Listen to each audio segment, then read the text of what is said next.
මගේ නම රංගිකා සමන් කුමාරේ. මගේ පොළොන්නරුව. මගේ සෙකන්ඩ් ට්‍රාන්ස්ප්ලාන්ට් එක. ඒ ගැන ගොඩක් හිතලා තමයි මම මේ හොස්පිටල් එක තෝරගත්තේ. නසස් හොඳයි කියලා ගොඩක් හොඳයි කියලා මට ආරංචි වුණා. ඊට පස්සේ ඇවිල්ලා ට්‍රීට්මන්ට් කරලා ඒ ඔක්කොම මේවා කරගෙන ට්‍රාන්ස්ප්ලාන්ට් එක කරා. දැන් සති 2ක් වෙනවා. මගේ හිතේ ගොඩක් දුකක් තිබ්බා. මට ඒක කියා ගන්න බෑ. ඒ හැමදේම මගේ හරි ගියා නසස්සර් මට ගොඩක් උදව් කරා. අද මම වතුර ටිකක් බීලා හරි මම මේ අතට ඉන්නේ. නසස්සර්ට පින් සිද්ධ වෙන්න මට ප්‍රෙෂර් එක තිබ්බා. මට ඒකට බෙහෙත් කරා සර්. මට දැන් ප්‍රෙෂර් එක නෑ.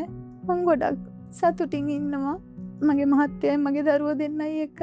එහෙම අපි ගොඩක් දන්නේ නෑ. අපි ඒ ඉඳන් ඇවිල්ලා ගොඩක් හොස්පිටල් වල ගියා. ඊට පස්සේ අන්තිමට තමයි අපිට කින්ස් හොස්පිටල් එක හම්බුනේ. නසස් ගැන ගොඩක් සර්ජරි කරලා එහෙම තියෙනවා කියලා. ඊට පස්සේ තමයි අපි ඒකට පසුබාහන්න නැතුව මේ ඉදිරිපත් උනේ. මම හොස්පිටල් එකට ඇතුළත් වුණ වෙලේ ඉඳන් ડોක්ටර්ස්ලා නර්ස්ලා අපිව දැනුවත් කරා. ඊට පස්සේ මාවස ඩයලයිස් යුනිට් එකට ගෙනහිල්ලා එතනින් එහාට මාව සර්ජරි කරා. ඊට පස්සේ ගෙනල්ලා දැම්ම. එතන ඉඳන්ම නර්ස්ලා උදව් කරා. විනාඩි 5න් 5ට අපිට ඇවිල්ලා කතා කරලා ඒවා ගැන අහනවා අපේ සුවදුක්. අපිට හොස්පිටල් එකෙන් හොඳ ආහාර දුන්නා. ප්‍රණීත කෑම වේල. ඇත්තටම මට එතකොට ප්‍රෙෂර් තිබ්බා. ඒත් මම ඒ ට්‍රාන්ස්ප්ලාන්ට් කරත් ඒ ගැන එහෙම කිසිම අවධානයක් මට හිතෙන්නේ එහෙම තිබ්බේ නෑ. ඒ නසසරේ ඔක්කොම බැලුවා. මගේ දැන් ප්‍රෙෂර් කන්ට්‍රෝල් කරගෙන ඔක්කොම කරගෙන යනවා. බොහොම ස්තුතියි ඉතින් නසසර්ට. ඒ ඇතුළු කණ්ඩායමටත්. අපේ පැත්තේ හිටියා රෝගියෙක්.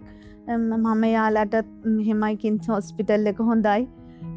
එහෙම කියලා යාළවත් දැනුවත් කරවුවා. සමහර විට යාළා මේ පිළිබඳව හොයලා මේ එනවා කිව්වා.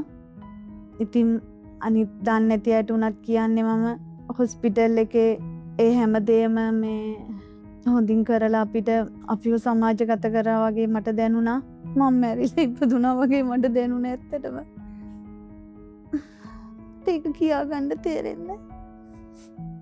මගේ මහත්තයාටත් පින් සිද්ධ වෙන්න ඕනේ.